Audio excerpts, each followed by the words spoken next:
ಏನಿದೆಲ್ಲ ನಿನ್ನ ಕೈಯಿಂದ ಹರಿದು ಬರುವ ರಕ್ತ? ಯಾರಿಂದ ಈ ಸ್ಥಿತಿ ಬಂತು ಹೇಳತ್ತಿಗೆ?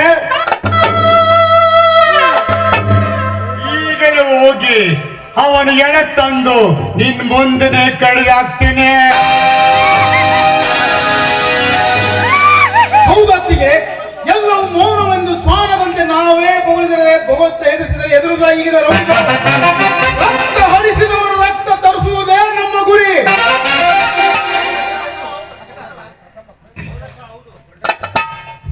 ಹೌದಕ್ಕ, ಹೌದು. ಈ ಲೋಕದ ಪ್ರಪಂಚದಲ್ಲಿ ಎಂತವರ ಕನಸು ನನಸಾಗಿ ಈ ಹೆಬ್ಬಾಗಿಲು ತೆಗೆಯಬೇಕಾದ್ರೆ ಯಾರು ಅಂತ ನೀನು ಹೇಳಲೇಬೇಕಕ್ಕ, ಹೇಳಲೇಬೇಕು. ಯಾರು ಅಂತ ಹೇಗೆ ಹೇಳಲಿ ತಂಗಿ? ಯಾರು ಅಂತ ಏನಂತ ಹೇಳಲಿ? ಎಲ್ಲವೂ ಹೇಳುವುದಕ್ಕಿಂತ ನೀನು ಈ ರಕ್ತಕ್ಕೆ ಯಾರ ಕಾರಣ ಎಂದು ಹೇಳಿದ್ರೆ ಸಾಕು. ಅವನಿಂದಲೇ ಈ ನಾಡಿನ ದಮರ ನಡೆಸಿ ಕನಸೆಂಬ ಗೋಪುರಕ್ಕೆ ಸತ್ಯವೆಂಬ ಕಂಬದಲ್ಲಿ ನ್ಯಾಯ ಮನುಷ್ಯನ ಕಟ್ಟಿ ಎಂಬ ಧರ್ಮದ ಗಾಳಿಕೊಂಡು ಧರ್ಮ ಪ್ರಚಾರ ಮಾಡಿ ತತ್ವದಲ್ಲಿ ಬೆಳಕನ್ನು ಬೆಳಗಿಸದಿದ್ದರೆ ನಾನು ನಿನ್ನ ಮೈದುನ ಸಿದ್ಧಲಿಂಗನೇ ಅಲ್ಲ. ಯಾರವನು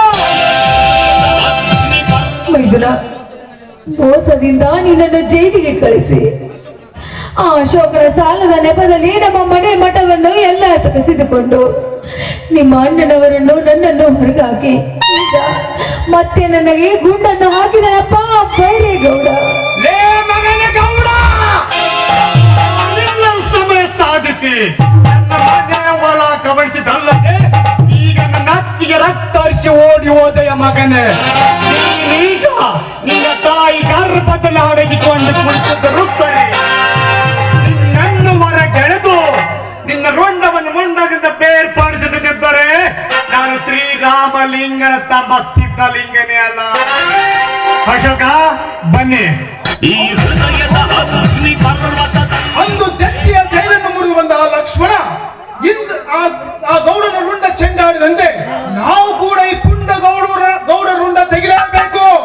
ಅಂದಾಗೆ ಮಾತ್ರ ಹಿಂದಿನ ರೌಡಿಗಳನ್ನು ನೀಡಲು ಸಾಧ್ಯ. ಅಶೋಕ, ನಿನ್ನ ಒಪ್ಪತನ ಈ ಅಧಿಕಾರ ಜನಕ್ಕೆ ತಿಳಿಯಬೇಕಾದರೆ ನೀನು ನಿಜ ಬಟ್ಟೆ ಧರಿಸಿ ಹತ್ತಿಯನ್ನು ಕಳೆದುಕೊಂಡು ನಡಿ. ನಾನು ಗೌಡನ ಸಮಸ್ಯೆ ನೋಡ್ಕೊಂಡು ಬರ್ತೇನೆ. ಈ ಸಲ ನಿನ್ನ ಕೆಲಸ ನೀ ಮಾಡು, ಬರ್ತೇನೆ. ಅಕ್ರಮುಲೆ ಈ ಹೃದಯದ ಅಗ್ನಿ ಪರ್ವತ